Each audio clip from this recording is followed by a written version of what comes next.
लोकनेते दिबा पाटील नवी मुंबई आंतरराष्ट्रीय विमानतळ सर्वपक्षीय कृती समितीची बैठक नुकतीच संपन्न झाली।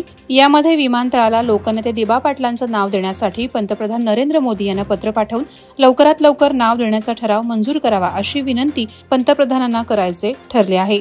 यासोबतच दिबा पाटील यांची पुण्यतिथीनिमित्त विविध समाजोपयोगी कार्यक्रम राबवण्याचा ठरावही या बैठकीत करण्यात आला। ही बैठक कृती समितीचे अध्यक्ष दशरथदादा पाटील यांच्या अध्यक्षतेखाली आणि उपाध्यक्ष माजी खासदार लोकनेते रामशेठ ठाकूर यांच्या उपस्थितीत आगरी समाज हॉलमध्ये बुधवारी संपन्न झाली। पनवेल महानगरपालिकेचे आयुक्त मंगेश चितळे यांच्या निर्देशानुसार पनवेल बस स्थानकाजवळील धोकादायक अवस्थेत असलेल्या जाहिरात फलकांवर महानगरपालिकेच्या वतीनं निष्कासित कारवाई करण्यात आली। घाटखोपर येथील होर्डिंग दुर्घटनेनंतर पनवेल मनपा ॲक्शन मोडवर आली। महापालिकेनं कार्यक्षेत्रातील 33 अनधिकृत जाहिरात फलकांपैकी 21 फलक निष्कासित केलेत। पनवेलमधील बस आगार आणि हॉटेल दत्ताईंजवळील जाहिरात फलक गेले काही दिवस गंजलेल्या अवस्थेत होते। अंदाजे 40 फूट उंच असलेले हे जाहिरात फलक धोकादायक बनलेत। पोलादपूर तालुक्यातील ग्रामीण रुग्णालयासमोर रुग्णालयात जाणाऱ्या वाहनांसाठी दुभाजकाला कटिंग देण्यात आली। मात्र ही कटिंग देत असताना सुरक्षेच्या उपाययोजना करणं राष्ट्रीय महामार्ग विभाग आणि ठेकेदार कंपनी विसरल्याचं दिसत आहे। ज्या ठिकाणी कटिंग दिली आहे त्या ठिकाणी सिमेंट कॉन्क्रीट टाकले नसल्याने पाऊस पडल्यावर तेथे चिखल होत असतो। त्या चिखलातून सातत्याने वाहनांची ये-जा होत असल्याने येथे खड्डा तयार झालाय। येथून प्रवास करताना गाडी स्लिप होण्याची दाट शक्यता आहे, तर ब्रेक न लागल्यास मोठा अपघात होण्याची देखील शक्यता निर्माण झाली आहे।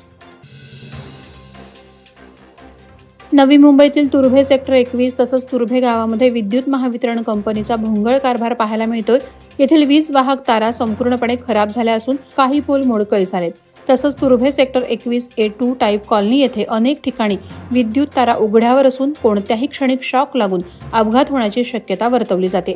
तुर्भे गावातील नागरिकांनी यासंबंधी पत्रव्यवहार करून महावितरणने खराब झालेल्या ट्रान्सफॉर्मर डीपी विद्युत तारा नव्याने लावाव्या अथवा दुरुस्त कराव्या अशी मागणी केली। मात्र महावितरण याकडे दुर्लक्ष करत असल्याचं चित्र आहे। खारभूमी खात्याच्या अधिकाऱ्यांचा भ्रष्टाचार आणि कांदळवन तोडीमुळे झालेल्या शेती नुकसानी संदर्भात वारंवार तक्रार देऊनही खारभूमी खात्याचे उपअभियंता रॉयल्टीबाबत दुर्लक्ष करणारे तलाठी तसंच वन खातं यांच्या अनागोंदी कारभाराला वाचा फोडण्यासाठी पेण तालुक्यातील कोलेटी गावातील शेतकऱ्यांनी आत्मदहनाचा इशारा दिलाय। ग्रामस्थांना विश्वासात न घेता टेंडर पद्धतीने काम काढून ठेकेदार आणि संबंधित खात्याचे अधिकारी हे करीत अर्धे तुझे अर्धे माझे या तत्वानं काम करीत असल्याचा आरोप होत आहे। यावर जिल्हाधिकाऱ्यांनी अंकुश ठेवावेत अशी मागणी शेतकऱ्यांनी केली आहे। उरणमधील महावितरण कंपनीकडून विद्युत वाहक तारांची आणि नादुरुस्त पोल यांची देखभाल दुरुस्ती होत नसल्याने विद्युत पुरवठा वारंवार खंडित होत आहे। स्थानिक ग्रामस्थ ग्रामपंचायत यांच्याकडून मागणी करूनही महावितरण या समस्येकडे दुर्लक्ष करत असल्याचं चित्र आहे। यामुळे विद्युत वाहक तारा पडून मुक्या प्राण्यांबरोबर रहिवाशांनाही आपले प्राण गमवावे लागलेत।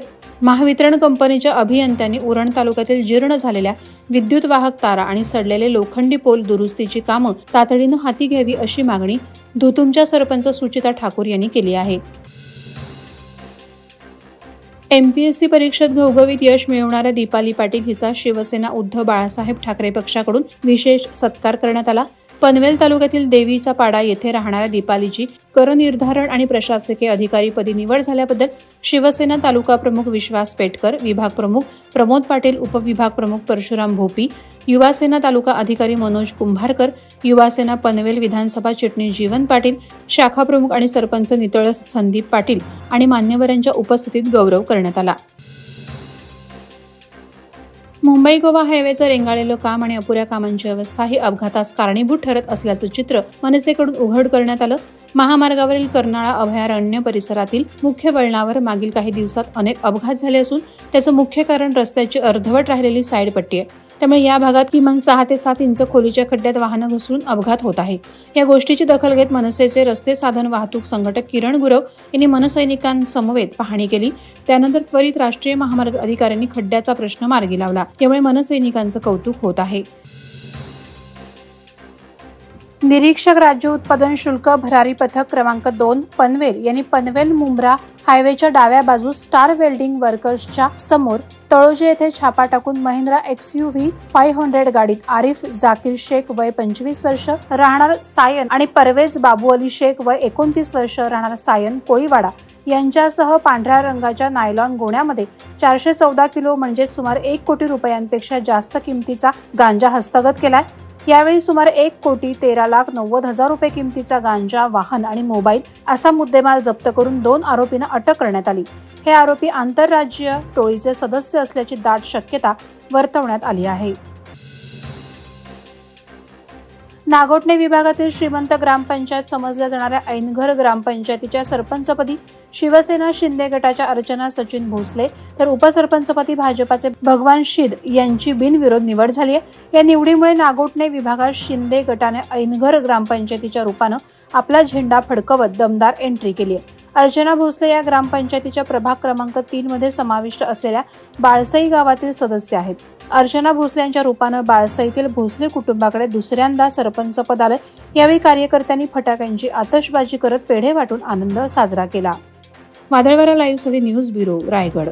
नवी मुंबई व रायगड जिल्ह्यातील ताज्या बातम्या आणि घडामोडींसाठी सबस्क्राईब करा वादळवारा लाईव्ह चॅनल आणि दाबा बेल आयकॉन।